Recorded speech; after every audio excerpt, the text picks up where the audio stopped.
What happened? Well, the reality is I'm pursuing elected office very shortly. We'll have an announcement soon. But, Jesse, things are off to a great start. I think President Trump has proven, look at the actions that he took in that first week, the most pro-merit president I think we've had in a long time. And as for my vision grounded in constitutional law and the future of the country, I think it's best pursued through elected office. And I'm confident that they're going to succeed in slashing and burning that federal bureaucracy. People are saying you didn't get along with Musk. What happened there? Yeah, I think that's incorrect. But what I would say is we had different and complementary approaches. I focused more on a constitutional law, legislative-based approach. He focused more on a technology approach, which is the future approach. No better person to lead that technology, digital approach than Elon Musk. But when you're talking about a constitutional revival, it's not just done through the federal government. It's done through federalism, where states also lead the way. So I'll have to be saying more on that very shortly, Jesse. All right, but that's so Elon didn't stop. fire you. No, we had a mutual discussion, and Okay. I think that I wish him well, and we're on the same page where divide and conquer in saving the country. It's not a one-man show from the top down or the bottom up. It's all of the above, and that's what I'm in for. All right, guys, so we got to talk about Vivek Ramaswamy because he just made a big announcement that he is running for governor of Ohio. Okay, he has officially kicked off his campaign to become the next governor of Ohio, and this comes after he dropped out of Doge, okay, as there was speculation about whether or not there was issues with Elon Musk and President Trump. Well, now we kind of have the answers to those questions, and I want to talk about it. But before we get into it, I want to go ahead and play some clips of Vivek's announcement, his speech, so that you guys can get a good understanding of exactly what he's pitching to Ohio, the citizens of Ohio, the people of Ohio, in order to become their next governor. Take a look. President Trump is reviving our conviction in America. We require a leader here at home who will revive our conviction in Ohio. And that is why today I am honored to announce that I am running to be the next governor of a great state at the heart of the greatest nation known to mankind, the state where I was born and raised. The state where Apurva and I raise our two sons today. A state whose best days are still ahead. I am honored to announce my candidacy to serve as the next governor of the state of Ohio.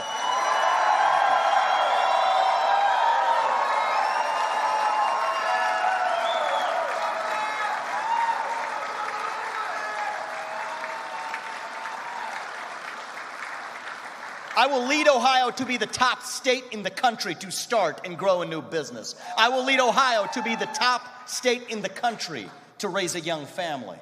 I'll lead Ohio to be the top state in the country where our kids get a world-class education in math, reading, writing, critical thinking, and physical education.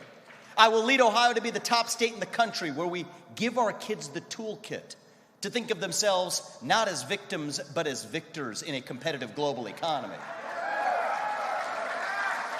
We will lead Ohio to be the top state in the country where we embrace capitalism and meritocracy instead of apologizing for it. We will lead Ohio to be the top state in the country that takes a hatchet to red tape, overregulation, and bureaucracy. We will lead Ohio to be the top state in the country where we lead the way in the sectors of the future, from semiconductors to aerospace. I will lead Ohio to be the top state in the country where patriots across America actually flock to instead of Florida and Texas. I will lead Ohio to be the state of excellence in America.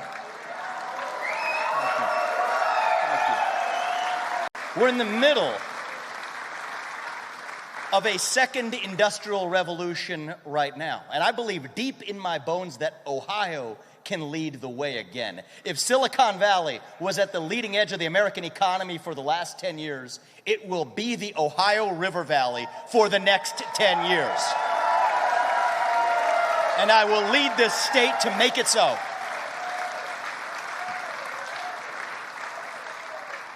I'll be frank, it may not be the same sectors as last time around. It may not be rubber production next time. But it will be the sectors of the future, from semiconductor production to nuclear energy, from biotech to Bitcoin to our defense industrial base. The state where we use AI not to take jobs, but to make jobs through more workforce training and education. I will lead Ohio to that new height and new vision. This is our modern day Northwest ordinance. That's what this moment represents. I'll tell you, this is a state where we're a conservative state. Look at the people in this room. We share deeply conservative values that this country and this state were founded upon. We just need to finally be governed like one. That won't lose us elections. That will win us elections because it'll put more money in your pocket. It'll lift more people up from poverty. It'll revive civic pride and meaning and self-confidence in our young people. And more than anything, it will also make sure that patriots across this country, from New York to California, and yes, from Texas to Florida, move into Ohio to establish their roots here. And that includes so many of the kids who have left the state. We're going to repatriate them by their own choice back to Ohio, close to their parents and their grandparents, because this is the state where they realize their American dream without apologizing for it. Yeah, so you seen that, you heard that, okay? So Vivek has announced his run for governor of Ohio, and he's already scored a couple of massive endorsements. And I think these endorsements are very, very, very important, especially considering how there were rumors that there were issues between Vivek, Elon Musk, and President Trump. And I told you guys at the time in which this news came out about what happened with Vivek and Doge, I said, this is not really making sense, right? It doesn't really make sense that Vivek was pushed out because President Trump or Elon Musk didn't like him, right? Or something like that, because Vivek was basically a part of Trump's cabinet during the inauguration. And this was after the rumors had basically been confirmed that, hey, Vivek was leaving. So again, I don't think there's really any bad blood. In fact, again, we know that for certain because President Trump has already endorsed Vivek Ramaswamy. He says, Vivek Ramaswamy is running for governor of the great state of Ohio. I know him well, competed against him, and he is something special. He's young, strong, and smart. Vivek is also a very good person who truly loves our country. He will be a great governor of Ohio, will never let you down, and he has my complete and total endorsement. Yeah, so huge, huge endorsement from President Trump.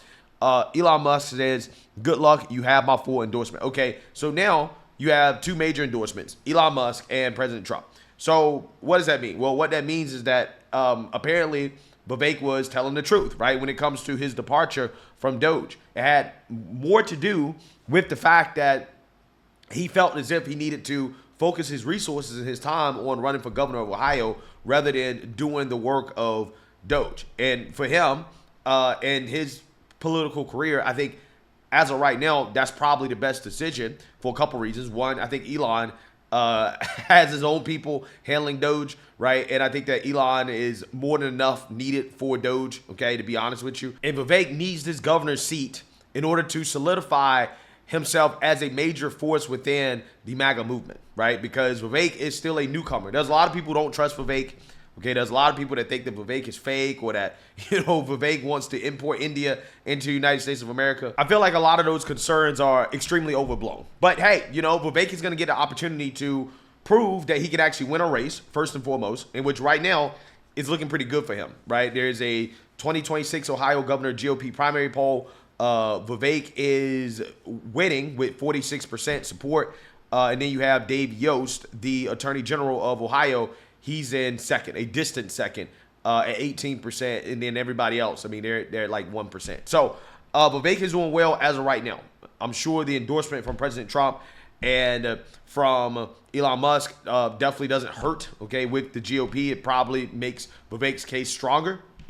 But one, he got to prove that he can win, right? If he can actually get elected, okay, if people actually trust him to be in office and he gets the opportunity to be in office, then he can prove that he knows how to run a government, right? That he can fulfill his promises and do the things that he has campaigned on, right?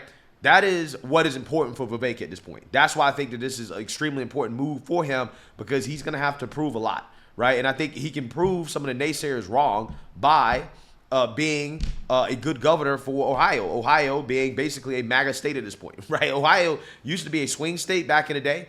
Okay, maybe like 10 years ago, okay, before Trump, right? But now, I mean, it's like a straight MAGA state, right? And Vivek is a MAGA candidate, so he's going to have an opportunity to prove himself.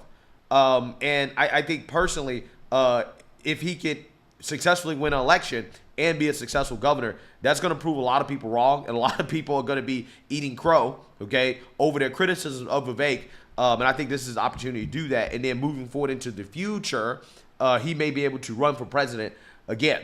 Okay, I think that's probably the game plan for Vivek, and this is the perfect spot for him. And I'm just happy to see that he's getting the endorsements. I told you guys at the time, we know whether or not Vivek is in the good graces of the Trump administration based off whether or not Trump endorses him. The fact that Trump immediately endorsed Vivek, and you also have Elon Musk as well too. I believe that JD Vance is actually helping out Vivek, right? Like personally helping him out on the ground. If that's the case as well too, then yeah, it tells you everything you need to know about where Vivek stands, at least with the Trump administration and with the MAGA movement. All he has to do now is he just has to win an election, right? If he can win this election, that is a great sign for Vivek moving forward into the future, and that, you know, he's here to stay, okay, despite some of the criticism. So let me know what you guys think. Make sure you like, comment, and subscribe. Most importantly, share a Black conservative perspective. Peace.